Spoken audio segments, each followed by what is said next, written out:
que tú nos hables con relación a eso del impuesto. Por ejemplo, qué lo genera, qué beneficio puede tener el usuario, en fin. Mira, tú sabes que una transferencia, estamos hablando de la transferencia de inmuebles, Sí, eh, igual que una transferencia de un vehículo, por ejemplo, tiene un impuesto que ese impuesto no es creado por ti y por mí, sino es por un grupo de legisladores sí, y aprobado por el Poder Ejecutivo y, y encuadernado, empastado bajo una ley. Eh, por qué es impuesto? Un impuesto es para garantizar los ingresos, es creado para garantizar los ingresos del Estado, para que el Estado tenga esos recursos y lo pueda retribuir a través de obras eh, al, al, al país. En este caso, el impuesto a la transferencia inmobiliaria eh, es un 3%. ¿Por qué es impuesto? Por la razón que te comenté. Es necesario, fue creado, y no solamente nosotros lo hacemos, lo hacen otros países. Eso es un impuesto que tú te vas a Costa Rica, tú te vas a los Estados Unidos y existe. Nosotros lo tenemos aquí. ¿Por qué tiene límite? Límite de fecha de caducidad para tú realizar la transferencia. Si tú compraste un bien hoy y dentro por ejemplo, tú tienes hasta casi 6 meses si es una propiedad inmobiliaria. O sea, tú haces el contrato hoy y tienes 6 meses para tú transferirlo.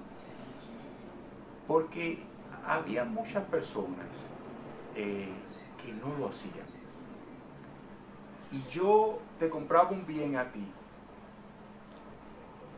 y, y ese bien yo me moría y ese bien quedaba a nombre tuyo. Cuando los hijos míos sabían, o los herederos sabían que ese bien yo te lo pagué a ti. Pero para evitar eso, el Estado lo que hizo fue que puso límites y puso un,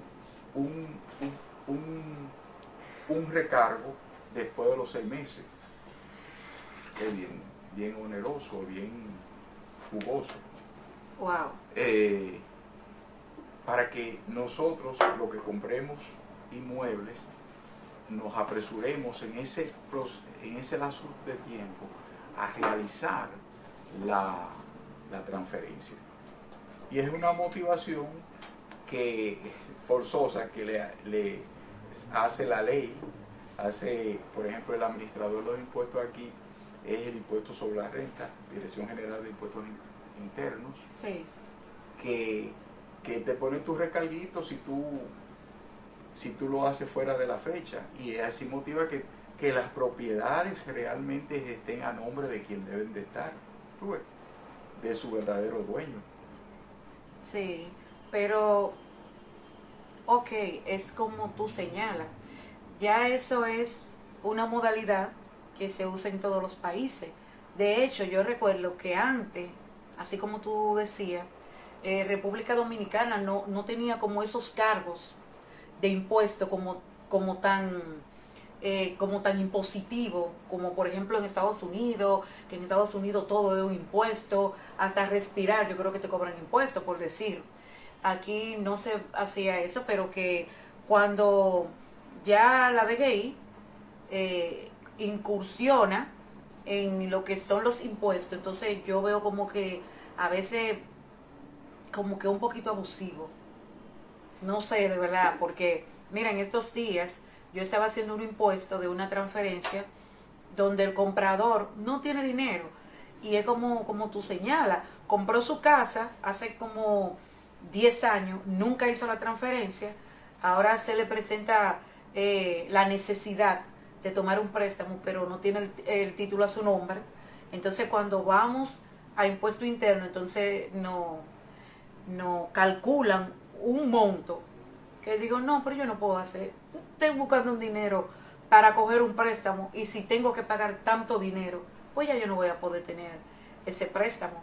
Entonces, yo estuve conversando con una de las muchachas que atienden a uno, tratando de ver si ella me ayudaba, que sé cuánto. No, eso no se puede. O sea que no hay flexibilidad.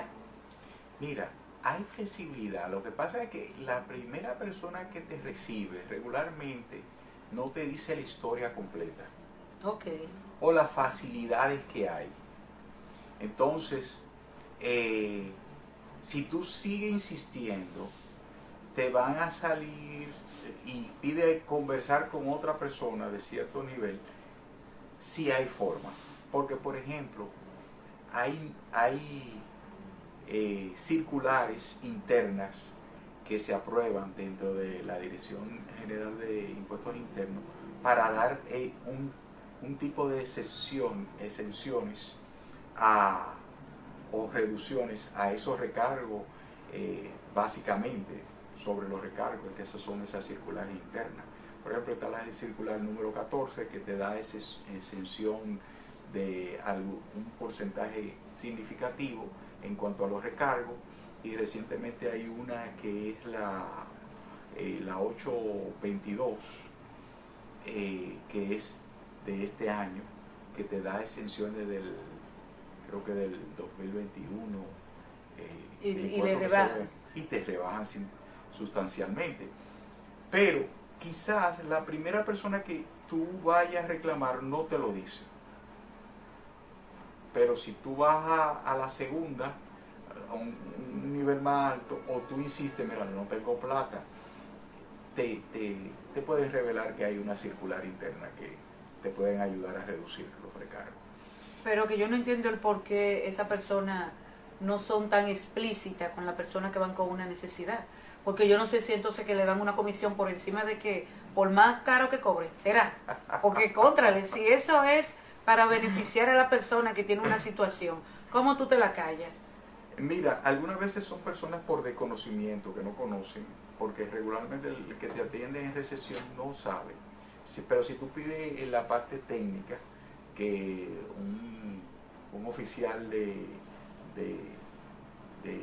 tanto del área de cuenta por cobrar, de cuenta por cobrar, o de fiscalización, en este caso, que se trata de un inmueble, la transferencia de un inmueble, sí tú puedes conseguir una información que te ayude bastante.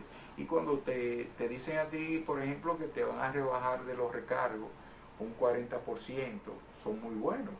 Claro, ¿verdad? claro. Pero lo que te motiva, mira, quizás el Estado no quiera cobrarte los recargos. Lo que él quiere es cobrar su impuesto a tiempo.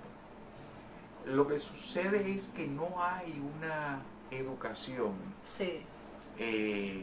A nivel general de los impuestos que usted tiene que pagar cuando usted hace una transacción.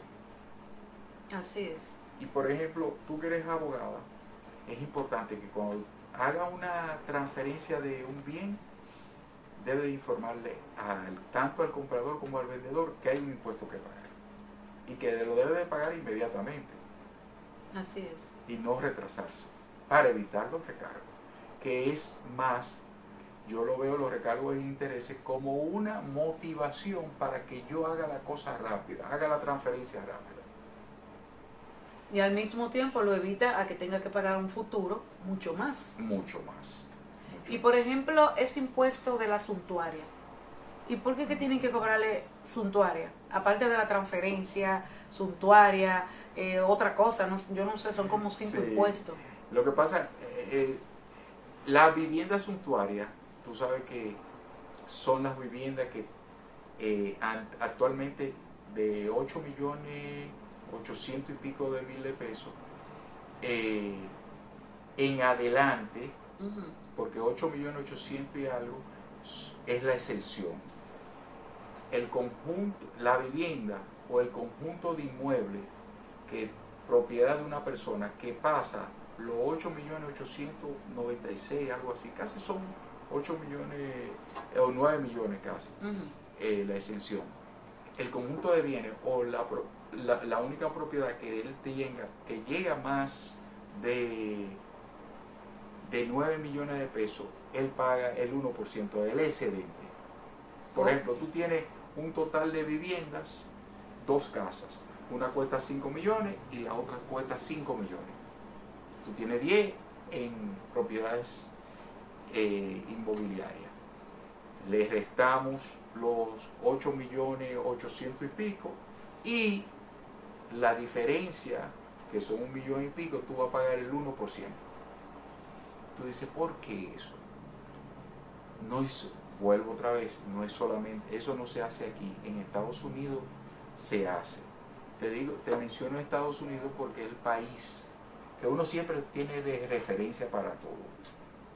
Pero en otros países de América Latina también existe, y de Europa, tú ves, y del Asia también.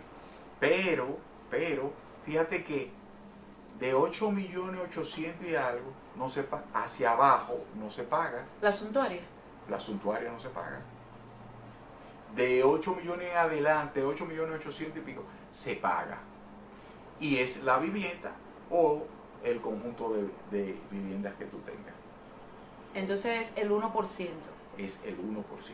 Que si son, por ejemplo, ya de 9 millones en adelante, tú le restas la exención, que son 9 millones, 8 millones 800 y pico, y esa diferencia tú le calculas un 1%. Ok. Y con relación, por ejemplo, a lo impuesto que se le grava también a un inmueble, cuando uno va a hacer la transferencia, se paga la suntuaria, hablamos. Sí. Se paga el IBCS y se paga... Bueno, la suntuaria y el IBCS viene siendo lo mismo.